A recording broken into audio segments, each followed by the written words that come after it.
Hey folks, this is Gene from Vanzi Woodworks. I'm here to show you a trick that I do with my CNC machine to help make it quicker with putting pieces down on my spoil board for my CNC machine.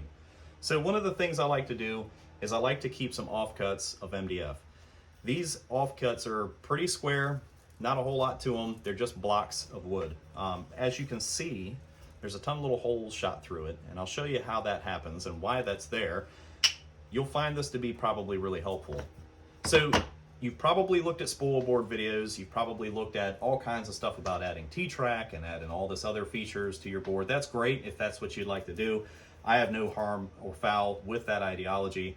I do find that to be more expensive. I also find it to be high risk in the sense that if you end up incorrectly calculating your depths, that your CNC bit will dig too deep, you won't be paying attention, or you will be paying attention, and on that last cut, it'll just plow right through your track, and then now you've just burnt up track, which is not cheap. You can get cheaper stuff on Amazon, but it's still a cost. These didn't cost really anything. I had to buy a spoil board. In order for me to do that, I had to cut it down to the size of my table, which meant I had scrap. So I was able to cut these down into little square blocks, and what that does, it allows me to secure pieces to my table without having to use a bunch of tape or clamps or any other kind of thing that would basically cost and take time. So one of the things I do is, we'll show you this very oddly shaped scrap piece of material. I'm just going to show you how I lock it down on the table. So I've cut a grid in this. You don't need a grid, but all you need to do first is you need to get your corner set. So we'll just set our corner at one of these grids just to kind of get me square enough. We'll say that the piece I was cutting is just going to be in the center of this, so all the rest of this on the outside is going to be scrap. So we'll take the first block. And what I normally do is, since I have my probe, I want to make sure that I clear the corner of my probe. So I'll throw my probe up there, and then I'll take a block and I'll set it about just higher than the probe so it doesn't interfere with the probe. Then I'll take a brad nailer and I'll shoot that in place, being mindful to keep my fingers out of the way of the brad nailer. Then I'll put the probe away.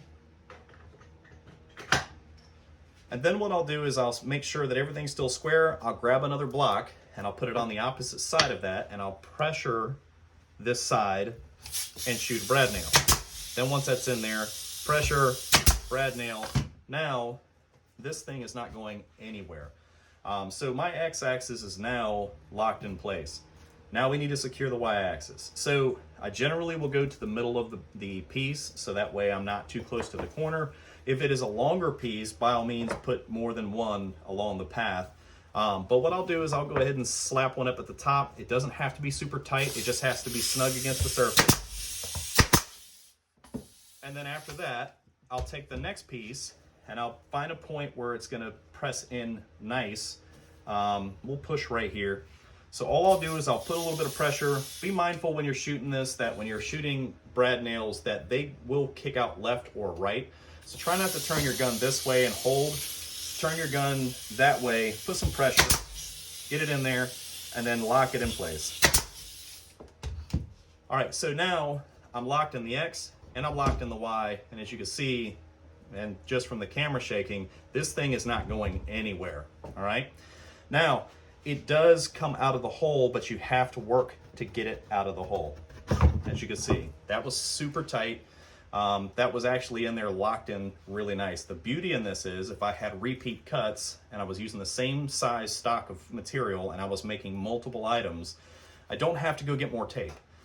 I do have tape. So this is just your standard. This is made by Hippie Crafter. Got it on Amazon. It's supposed to be for CNC. I'm not a huge fan of this tape.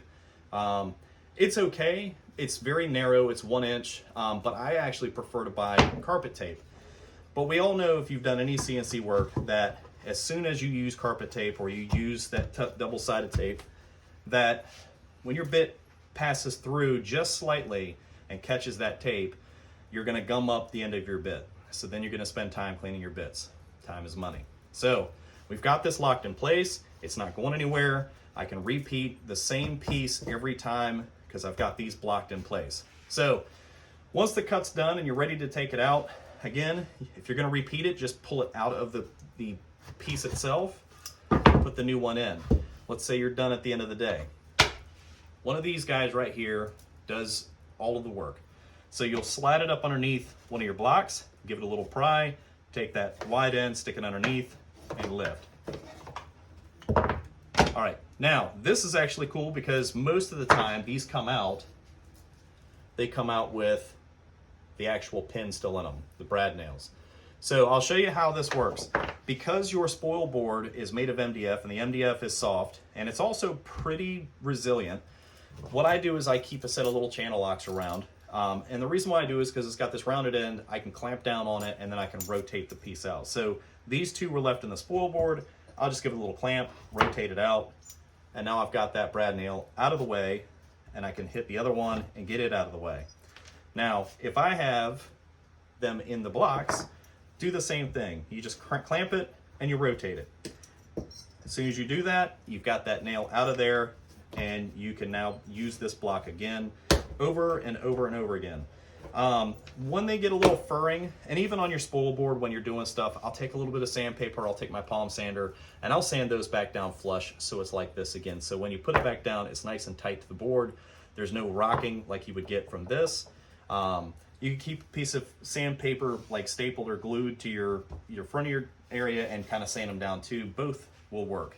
But this trick has saved me quite a bit of time. I like to batch out certain things. So with that being said, I like to not have to use a ton of tape. I also don't want to sit there and put a bunch of screws down with clamps. I do have those. They are handy, but certain pieces require that kind of effort. Other pieces, like smaller pieces, really don't need a whole lot to hold them down. If I'm using an upcut bit and I'm not quite certain I got it tight enough, which is very, very rare, or it's a piece that I only have that much material left and I don't want there to be a slip, I might throw 2 strips of the double-sided tape, one on either side, just to hold it from any kind of sliding, which honestly, I've never had this slide. This process works really well. And then cut and go. So this right here will save you time, money. If you're on the fence of what to do with securing your stuff to your spoil board and you've seen the tape and you've seen the tracks and you've seen the clamps and you've seen all of that, you might not have seen this. So hopefully this actually saves you some time, some money, and gets you cutting quickly with the accuracy you're looking for as well as the security on your table you're expecting. So I hope this helps. If it did, leave a comment down there for me and let me know that this worked out great for you. If you have another method that you use that's also very quick and easy and cost effective, drop it in the comments and let us know. Sharing information is a good thing, so why not share it with everybody? We're all out here trying to build and trying to have a good time, so why not make it even more fun? But in any event, if you like this video, please drop a subscribe and a like, and let me know you stopped by. And you guys have a great day.